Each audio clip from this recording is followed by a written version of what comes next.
Assalamualaikum warahmatullahi wabarakatuh, Tamia.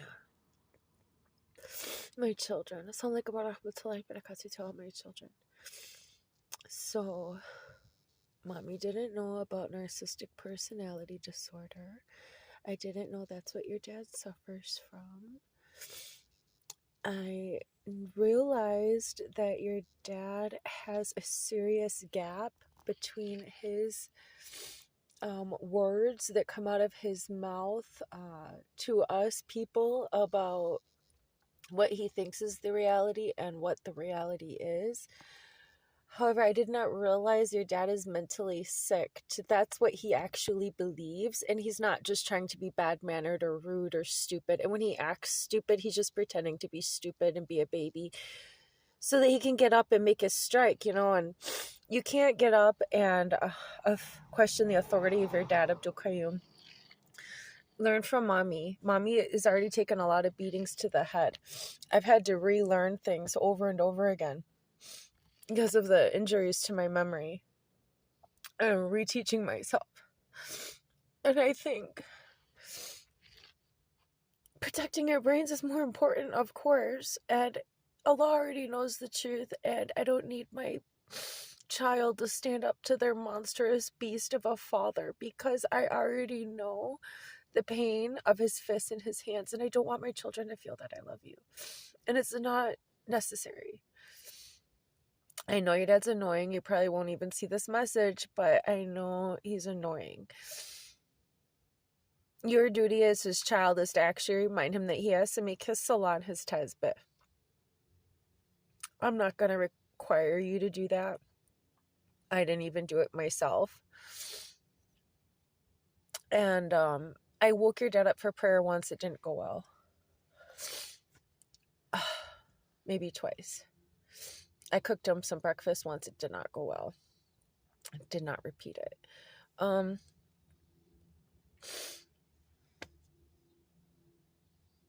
What I'm trying to say is your dad apparently, when he met me and married me, having a narcissistic personality, it was his understanding and internal agreement the entire time to discard me.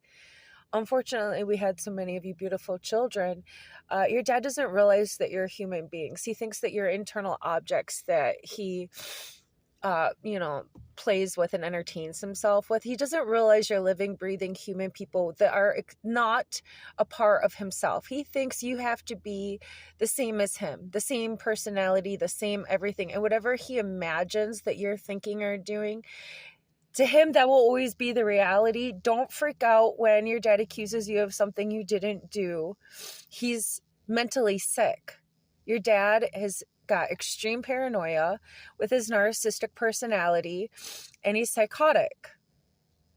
He doesn't know what the reality is in a manner where he's going to grasp it and do what's responsible because of his psychosis. He doesn't have the empathy and the wisdom to do that. No, you can go into the Quran and go ahead and read the ayat of the dua Iblis made about misguiding mankind and most of mankind following him. Well, your dad's following Iblis, and he acts more like Iblis. It's a better way to understand your dad.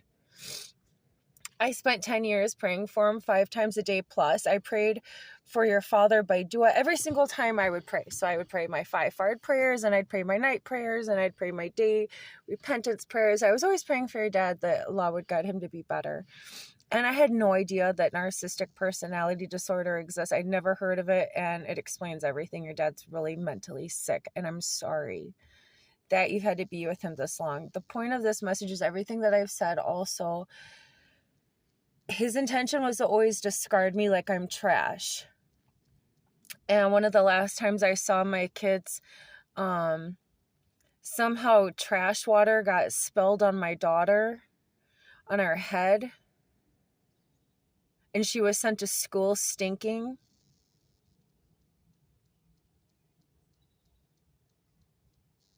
Yeah, you devalued my daughter during our divorce, set her to a public place with liquid trash water that smelled excessively bad on her head. May Allah bless my daughter with a mansion in the highest of Jannah Firdaus Allah with me. or what's higher. I will not forgive you, Abdul Halim Toulas, for harming my daughter because she wanted to see me in our meeting. I am still her mother. You don't own her. She's not an object in your head.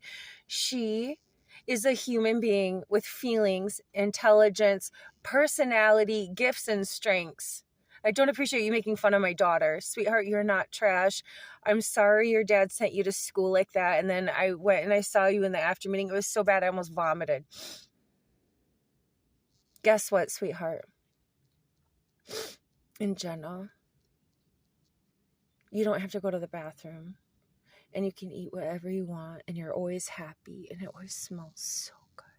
Everything's brand new. And you'll always be happy and excited and good. Don't give up in the hope of Allah subhanahu wa ta'ala and His mercy. I know many years have gone by. And I think that's the last time I saw you, or one of the last times I saw you. And I love you. And I fell in love with you again, darling, in the middle of the gagging, trying to hug you hello. I always fall in love with my babies. I love all of you. I love all of you. You're all unique and special. You're not extensions of daddy. You're not his arms and his legs.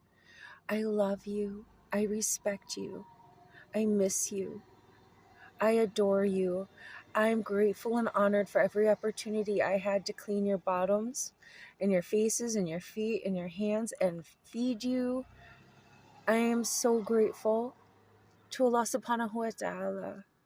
And I pray the world has sent, I pray Allah sent you kind people in the world in these years to be kind to you. And I pray you're not alone, suffering. And I pray you're guided, saved from the difficulties of the day of judgment, and allowed a speedy entry into Jannah Firdaus Allah on the day of judgment under the shade of Allah subhanahu wa ta'ala. And it's really easy. You just got to love me for the sake of Allah subhanahu wa ta'ala. Just because of the hadith, because Allah subhanahu wa ta'ala said so. Don't worry if you don't find an emotion in your heart. Don't worry about that. It's about the intention. And don't worry about whatever your dad said or accused you of or didn't accuse you of or gave you permission for or didn't give you permission for. He's obnoxious, he's annoying, and he's nosy, and it's wrong to be like that, and ask Allah to cure you and heal you. And I love you. And read the Quran. Fear Allah, and Allah makes a way out for you. Think a good thought of Allah subhanahu wa ta'ala, baby. And I'm sorry I didn't give you more of a clue of what was going to happen before all of the things happened. I didn't say anything.